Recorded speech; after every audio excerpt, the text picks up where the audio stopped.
வணக்கம், நிது ஹேண்ட்கிராஃப்ட் சேனலுக்கு உங்களை வரவேற்கிறேன். இன்றைக்கி நம்ம ரெஸ்டாரண்ட் ஸ்டைலில் சிக்கன் ஜாலர் ரொட்டி எப்படி செய்யுதுன்னு பார்க்க போகிறோம். அதுக்கு சிக்கன் பிரஸ்ட் பீஸ் எடுத்துகிட்டு இந்த சைஸ்க்கு ஃபிங்கர் சிப்ஸ் மாதிரி கட் பண்ணி எடுத்துக்கலாம். அப்படி இல்லைன்னா உங்ககிட்ட ஸ்கியூர்ஸ் இருந்துச்சுனாலும் அது யூஸ் பண்ணி ஸ்டிக் பண்ணி கட் பண்ணிக்கலாம். நான் இந்த ஸ்கியூர்ஸ் யூஸ் பண்ணி தான் 3 பீஸாக கட் பண்ண போகிறேன்.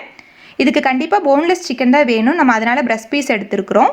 இப்போ நான் இதை கட் பண்ணி எடுத்துகிட்டு இதுக்கு மசாலா தடவுறதுக்காக ஒரு பிளேட்டில் ஒரு 1/2 டீஸ்பூன் அளவுக்கு சில்லி ஃப்ளேக்ஸ், 1/2 டீஸ்பூன் இஞ்சி பூண்டு விழுது, இது கூட 1/4 டீஸ்பூன் அளவுக்கு கரம் மசாலா சேர்த்திக்கலாம்.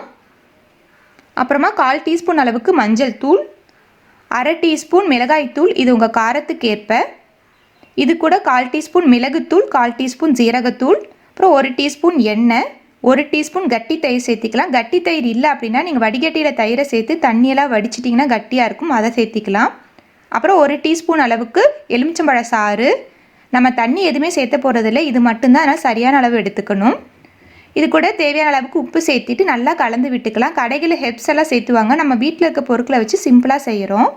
நல்லா கலந்துட்டு நம்ம கட் பண்ணி வச்சுருக்க சிக்கனை இதில் சேர்த்து நல்லா பரட்டி எடுத்துக்கலாம்.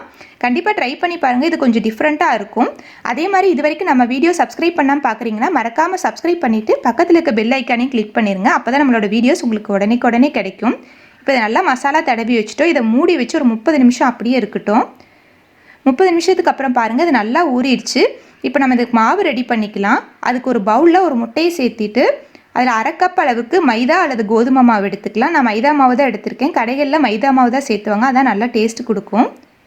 அப்புறம் 1/2 கப் அளவுக்கு பால், இது வந்து காய்ச்சி ஆற வச்ச பால், 1/4 கப் தண்ணி, தேவையான அளவுக்கு உப்பு, இதெல்லாத்தையும் சேர்த்து கட்டி இல்லாமல் நல்லா கலந்து விட்டுறலாம். நம்ம சொல்கிற அளவு எடுத்திங்கன்னா கரெக்டாக இருக்கும். இது ரொம்ப தண்ணியாகவும் அல்லது ரொம்ப திக்காகவும் இருக்கக்கூடாது.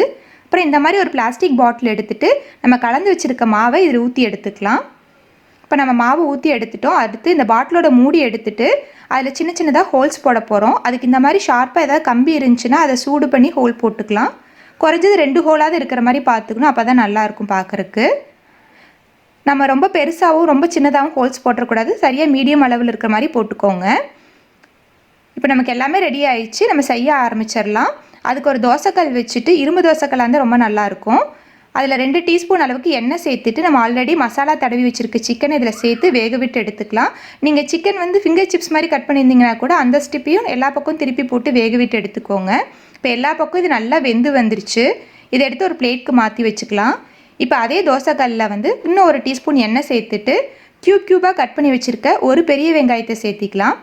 இது வந்து நான் 3 ரொட்டிக்கு உண்டான அளவு, அதனால் ஒரு பெரிய வெங்காயம் சேர்த்திருக்கோம். இதை லைட்டாக ஒரு முறை வதக்கிட்டோன்னா பச்சை வாசனையெல்லாம் போயிடும்.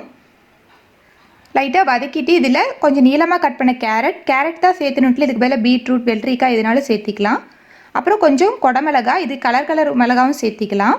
இதை லைட்டாக ஒரு முறை மிக்ஸ் பண்ணி விட்டுட்டு இதில் 1 டீஸ்பூன் அளவுக்கு சோயா சாஸ், அப்புறம் 1/2 டீஸ்பூன் மிளகுத்தூள், தேவையான அளவுக்கு உப்பு, இது எல்லாத்தையும் சேர்த்துட்டு சரியாக 30 செகண்ட் வணக்கினா போதும். சோயா சாஸ் சேர்த்துட்டு நம்ம ரொம்ப நேரம் வணக்கணுன்னா கசப்பெடுக்க ஆரம்பிச்சிடும். அதனால் 30 செகண்ட் வணக்கிட்டு இது ஒரு பிளேட்டுக்கு மாற்றி எடுத்து வச்சுக்கலாம். இப்போ நமக்கு எல்லாம் ரெடியாக இருக்குது. ரொட்டி சுட ஆரம்பிச்சிடலாம். அதுக்கு தோசைக்கல்ல லைட்டாக எண்ணெய் தடவிட்டு நம்ம பாட்டிலில் ஃபில் பண்ணி வச்சுருக்க மாவு எடுத்து வரியாக நெட்டு மாதிரி ஊற்றணும். இது நம்ம சதுரமாவோ வட்டமா அல்லது பூ மாதிரி எப்படி வேணாலும் ஊற்றிக்கலாம். ஆனால் கொஞ்சம் வரியாக இருக்கிறது கிட்ட இருக்கிற மாதிரி ஊற்றிக்கோங்க, அப்போ தான் எடுக்கிறதுக்கு ஈஸியாக இருக்கும். ஃபஸ்ட் டைம் செய்கிறீங்கன்னா நம்ம நார்மலாக தோசை மாதிரி சுட்டு ஸ்டஃப் பண்ணி சாப்பிட்றத விட இந்த மாதிரி செஞ்சோன்னா ரெஸ்டாரண்ட் ஸ்டைலில் ரொம்ப சூப்பராக இருக்கும், விரும்பி சாப்பிடுவாங்க. இது சன்னமாக இருக்கனால சீக்கிரம் வெந்துடும். இப்போ நம்ம தோசையை திருப்பி போட்டுட்டு அதுக்குள்ளே வந்து நம்ம ஸ்டஃப் பண்ணிடலாம் ஆல்ரெடி வரதுக்கான காய்கறிகளை. இது கூட நம்ம வேக வச்சுருக்க சிக்கனையும் சேர்த்து ஸ்டஃப் பண்ணிக்கலாம்.